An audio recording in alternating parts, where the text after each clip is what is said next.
behavioral-based safety, and mental health awareness. In this training, we will be covering 1.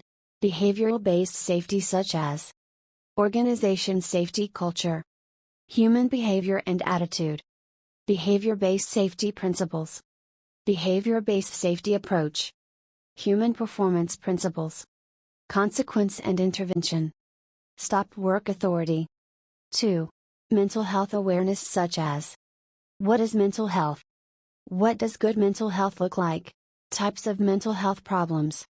Suicidal feelings. What is stress? How can I help myself or someone else? Managing conversations. How you can look after your well-being. Behavior is any directly measurable thing that a person does, including speaking, acting, and performing physical functions. Behavior is what we do, and it is often the root cause of many of our quality and HSE incidents. Understanding what drives human behavior will help us achieve HSE excellence to do the right thing.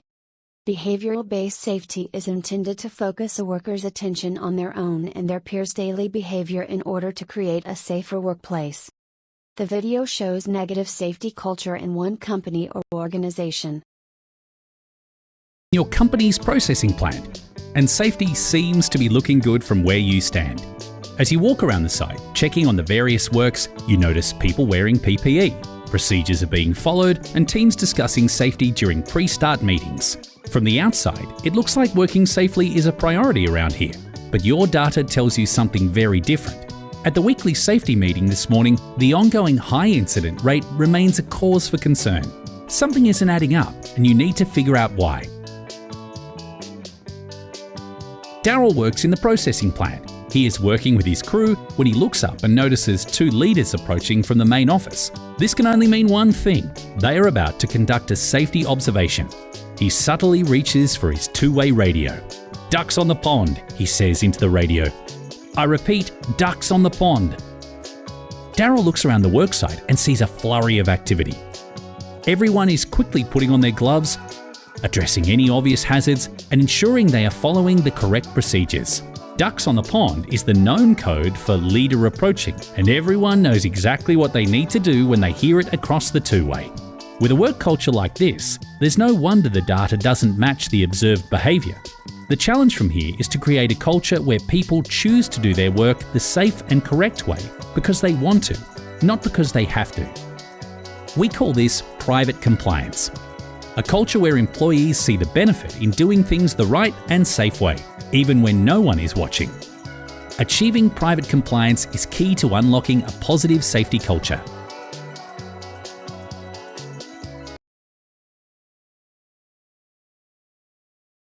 Behavior is generally considered what someone does. Behavior includes what the person does that is observable and measurable.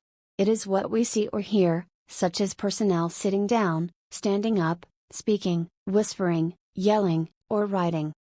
Behavior is not what personnel is feeling, but rather how the personnel express the feeling.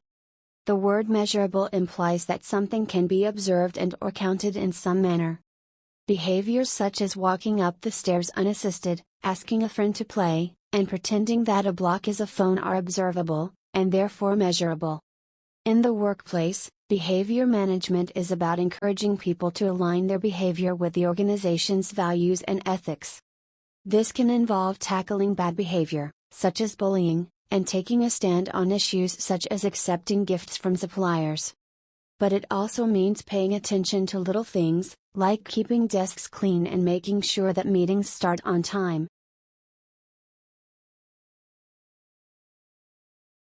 When individuals focus more on their own attitudes and feelings, they tend to act on those attitudes and, hence, attitude and behavior are related. In addition, when individuals feel more responsibility for their own actions as opposed to being part of a group, their attitudes are more consistent with their behavior. Attitudes are important because they can guide thought, behavior, and feelings. Attitude change occurs anytime an attitude is modified. Thus, change occurs when a person goes from being positive to negative, from slightly positive to very positive, or from having no attitude to having one. Behavior is the cause of most incidents. Decisions, consciously and unconsciously, motivate behavior. Decisions are influenced by many factors. These factors, as well as the decision-making process, can be positively influenced through engagement. Effective, skilled and continuous engagement is essential at all levels. Engagement on behavior should be as normal as discussions on technical and procedural safety. The behavior-based safety process promotes communication between management and shop floor workers by focusing on objective behavioral observation and data trends, rather than on personalities and individual perceptions. The participation of a cross-section of employees in the various facets of the process promotes involvement, ownership of the safety process, and the development of problem-solving skills among the various groups in the organization. Since the behavior-based safety process facilitates the development of these systems along with the perspective that safety is a process with continued long-term goals, the process complements other efforts in a proactive management system. Since reinforcement focuses on increasing a desired behavior and punishment focuses on reducing an unwanted behavior but does not teach a replacement for it, it is typically recommended to use positive reinforcement when trying to make a behavior change.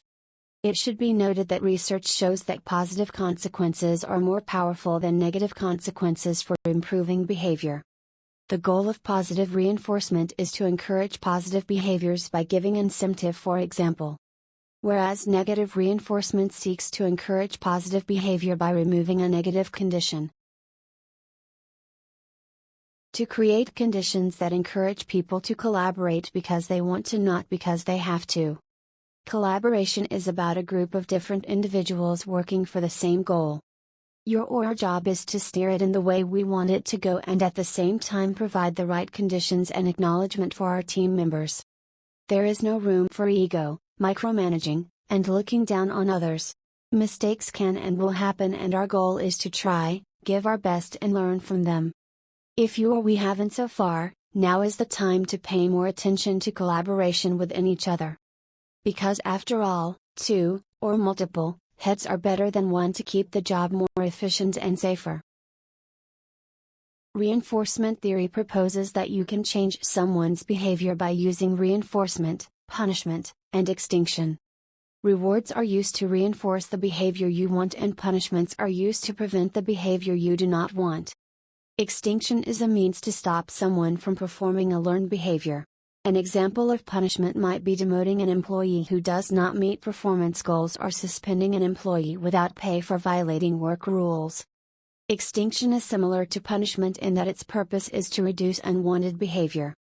However, both punishment and extinction decrease behavior if not exercised carefully. The Human Performance Principles. 1. People make mistakes. Anticipate that mistakes will occur and ensure mitigations are in place to prevent them. Situational awareness. Identify those tasks, high consequence events, where it is critical to ensure mistakes do not occur. 2. Mistakes often result from well-meaning behaviors intended to get the job done.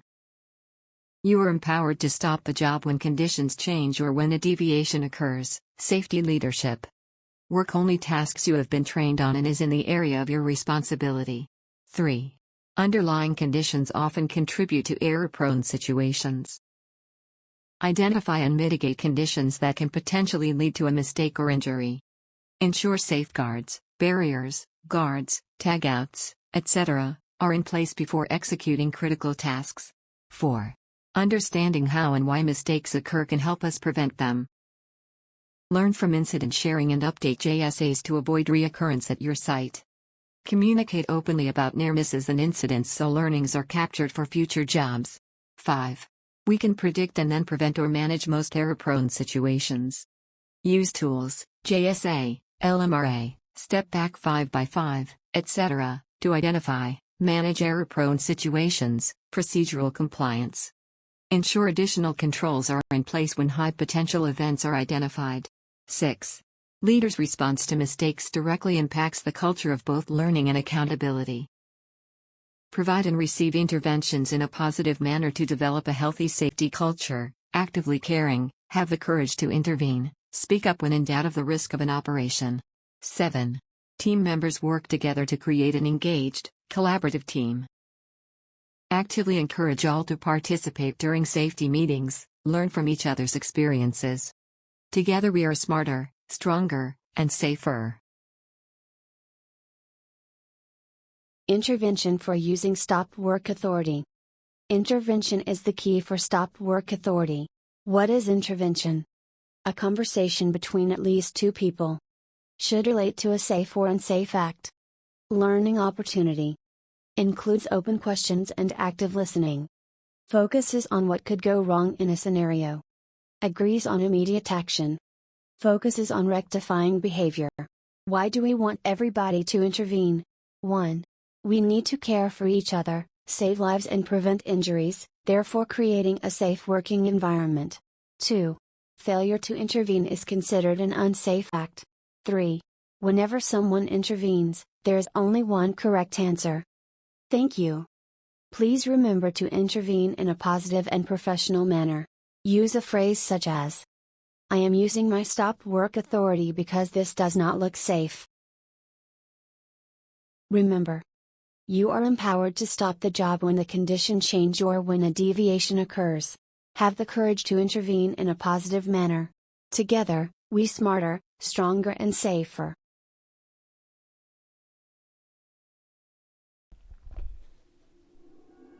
Our mental health is important. By looking after it, we can feel happier, more positive, and are better equipped to get the most out of life. Research shows there are 5 simple things we can do as part of our daily lives to boost our mental health and well-being. These are called the 5 ways to well-being.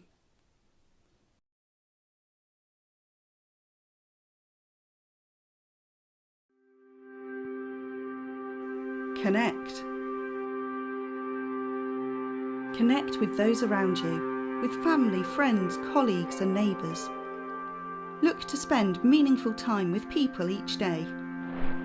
Instead of sending an email, talk to someone. Speak to someone new. Ask how someone's weekend was and really listen when they tell you. Arrange a catch-up with friends. Join a club or group of people who share a common interest. Put 5 minutes aside to find out how someone really is. Think of these connections as the cornerstone of your life and invest time in developing and strengthening them. Building these connections will support and enrich you every day.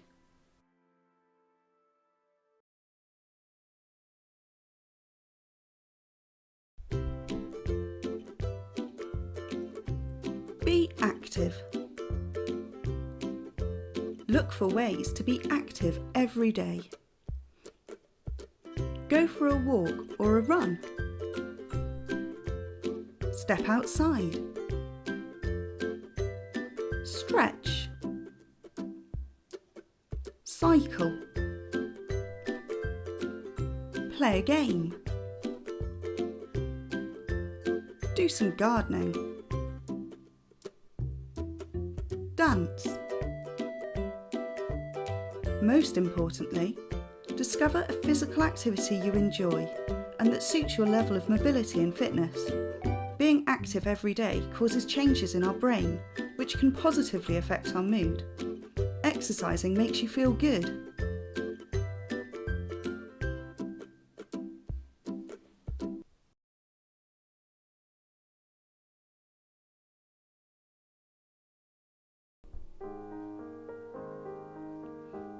Take notice. To take notice is to be present in the here and now. Pay attention to the world around you, nature, people, your thoughts and feelings. Be curious. Catch sight of the beautiful. Remark on the unusual. Notice the changing seasons. Savour the moment. Becoming more aware of the present moment and reflecting on your experiences will help you appreciate what matters to you.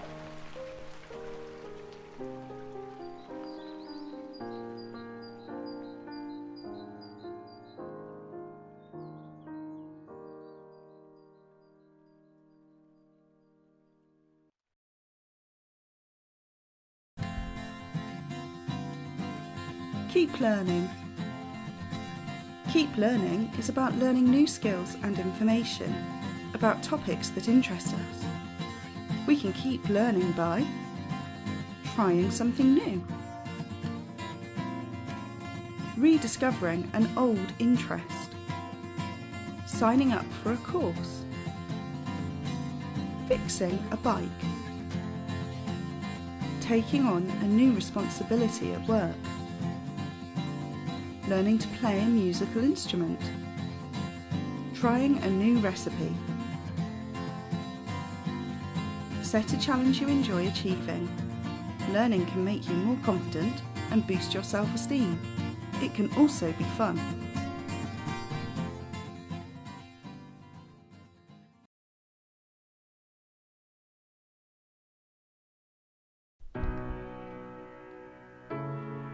Give. Giving is about small acts of kindness for other people, whether that be your time, patience, words, or a smile. The smallest act can count. Do something nice for a friend or a stranger.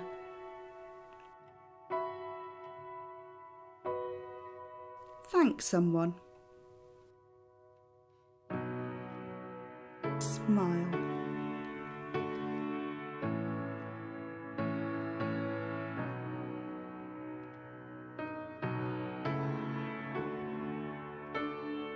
Make someone a cup of tea.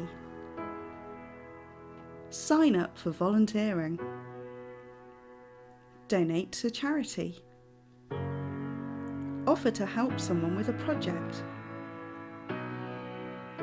Ask a friend or someone you work with how they are and really listen to the answer.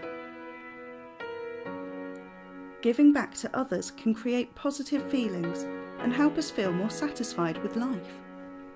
Seeing yourself and your happiness as linked to the wider community can be incredibly rewarding and create connections with the people around you.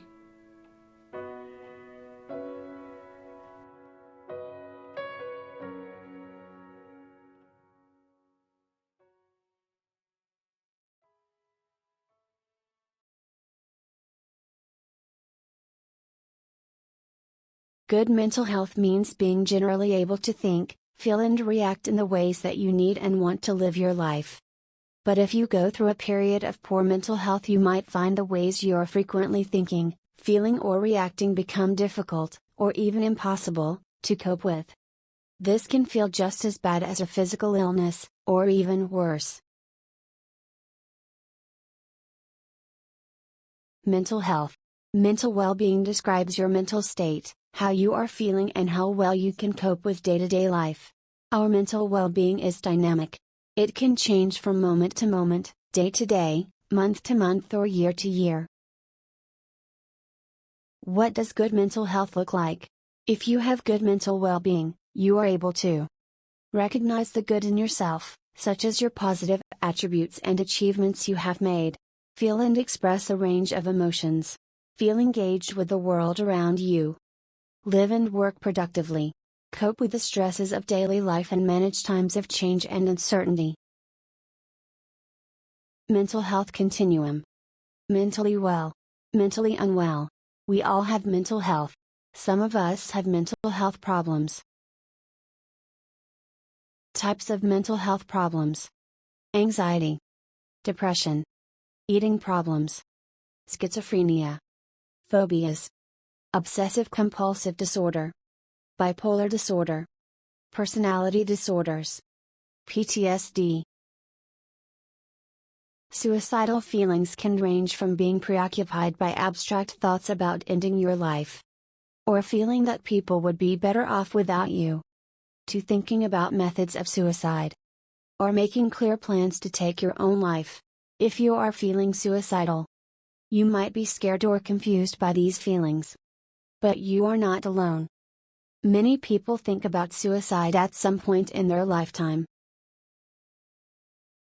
How can I help someone experiencing suicidal feelings? Try not to judge. Talk to the person about how they feel. Encourage them to get help. Ask them how you can help. Help them stay safe. Look out for warning signs. What is stress? Stress is the adverse reaction people have to excessive pressure or other types of demand placed on them. Stress versus good pressure.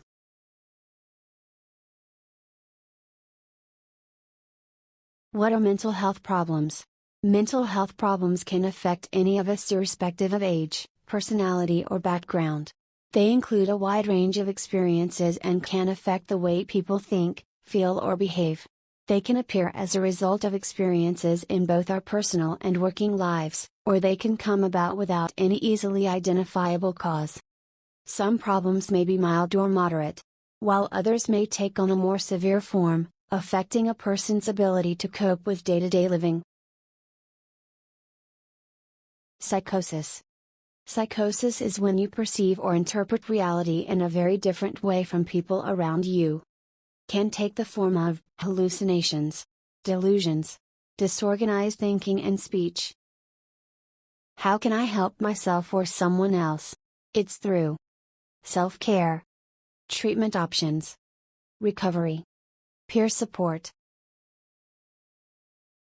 managing conversations. This kind of sensitive, active listening is exceedingly rare in our lives. We think we listen, but rarely do we listen with real understanding, true empathy. Yet listening, of this very special kind, is one of the most potent forces of change that I know. Carl Rogers, psychologist. How might you start the conversation? It's through. Show your support. Ask how you can help. Be open-minded. Don't just talk about mental health. Show trust and respect. Look after yourself. Be patient. How you can look after your well-being. What do I do for self-care? Get plenty of sleep. Enjoy sunshine. Cook, write or draw. Talk to myself. Cuddle cats. Walk or bike. Tidy. Read.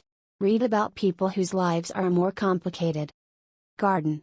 Get a hug. Talk to select people. How you can look after your well-being. Talk about the way you feel. Identify your triggers. Do something you enjoy. Take time to relax. Make a plan to stay well, wellness action plan. Think about what helps you if you start feeling overwhelmed. Be kind to yourself, we are all human.